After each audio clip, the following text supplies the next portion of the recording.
মানুষ মানেই ব্যস্ত, মানুষ মানেই জীবনে ব্যস্ততা, সুখ দুঃখ হাসি আনন্দ সব মিলেই কিন্তু মানুষের জীবন। তো প্রতিদিনের মতো আজও একটি ব্লগ ভিডিও নিয়ে চলে আসলাম।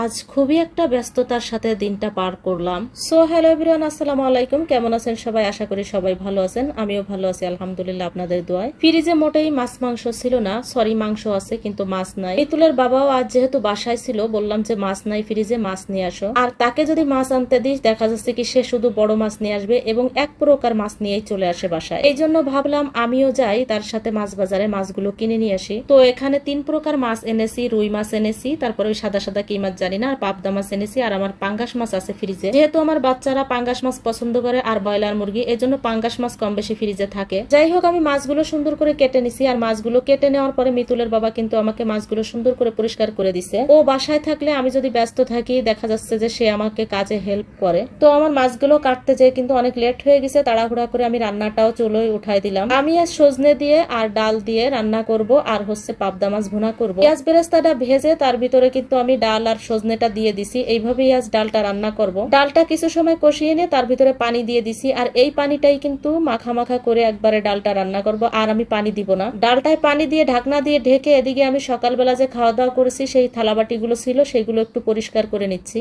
থালাবাটিগুলো ধুতে গেলে আমি আর মাছ বাজারে যে ভালো মাছ পাবো না, এই জন্য থালাবাটি রেখেই মাছ বাজারে যে মাছগুলো কিনে নিয়ে আসছি। আর স্বাভাবিক মাছ আনলে কিন্তু ওই দিন একটু ঝামেলা বেশি থাকে। আর মাছগুলো যেহেতু আমি বাজার থেকে কেটে আনি না, আমার কাছে ভালো লাগে না, ওদের মাছ কাটাটা আমার পছন্দ হয় না, একটা ছোট একটা বড় করে। মাছগুলো কেটে আনলে একটু সময় বাঁচে, কিন্তু আমি তো কেটে আনি না। আর এদিকে মানহা বেবিকে ওর বাবা গোসল করিয়ে দিয়েছে, এখন সে খেলনা দিয়ে বসে বসে খেলতেছে। মানহা বেবি কিন্তু একটু শান্তশিষ্ট, সে কিন্তু খেলনা দিয়ে খেলতে থাকে, মানে ওর খাবার যদি পেটে থাকে তাহলে ও ছোটবেলা থেকেই আমাকে কখনো জ্বালায় না। যাই হোক, এদিকে আমার সজনে রান্নাটাও কিন্তু প্রায় কমপ্লিট। সজনে রান্নাটা কিন্তু আমি একটু টেস্ট করে দেখেছি, বেশ মজাই লেগেছে। সজনে রান্নাটা আমার হয়ে গেছে, এখন আমি নামিয়ে পাবদা মাছটা রান্না করব। পাবদা মাছটা কিন্তু আমি ভেজে রান্না করব না। এখানে আমি পেঁয়াজ মরিচটা একটু হালকা ভেজে তার ভিতরে আমি মশলাগুলো দিয়ে দিলাম। এখানে আমি মশলাটাকে সুন্দর করে কষিয়ে নিব ঢাকনা দিয়ে ঢেকে ঢেকে। আমরা যারা গৃহিণী আছি, রান্না বান্না করি, তারা তো জানি মশলা যত বেশি কষানো হবে তত কিন্তু রান্নার স্বাদটা বেশি আসবে, গোশ হোক মাছ হোক। এই জন্য আমি সবসময়ের জন্য মশলাটা সুন্দর করে কষিয়ে নিই।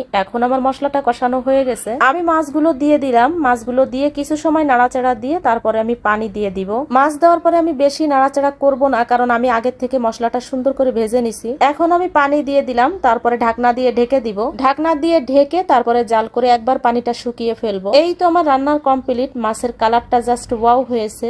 এদিকে আমার সজনে ডালটাও অনেক অনেক মজা হয়েছিল খেতে। আমি কিন্তু খাওয়ার পরে ভিডিওটা এডিটিং করেছি। তো যাই হোক, আজকের দিনটা অনেক ব্যস্ততার সাথে পার করলাম। আমার রান্না বান্না পুরোপুরি কমপ্লিট হয়ে গেল। এখন গোসল করব, তারপরে বাচ্চাদেরকে খেতে দেব। আমার ভিডিওটি এই পর্যন্ত। আমার ভিডিওটি যদি একটু আপনাদের কাছে ভালো লাগে তাহলে একটা লাইক কমেন্ট শেয়ার করবেন। আপনাদের একটা লাইক কমেন্ট শেয়ারে কিন্তু আমাকে অনেক দূর পৌঁছে নিয়ে যেতে পারে। আমার ভিডিওটি এখানেই সমাপ্ত করিলাম। সবাই ভালো থাকবেন, আল্লাহ হাফেজ।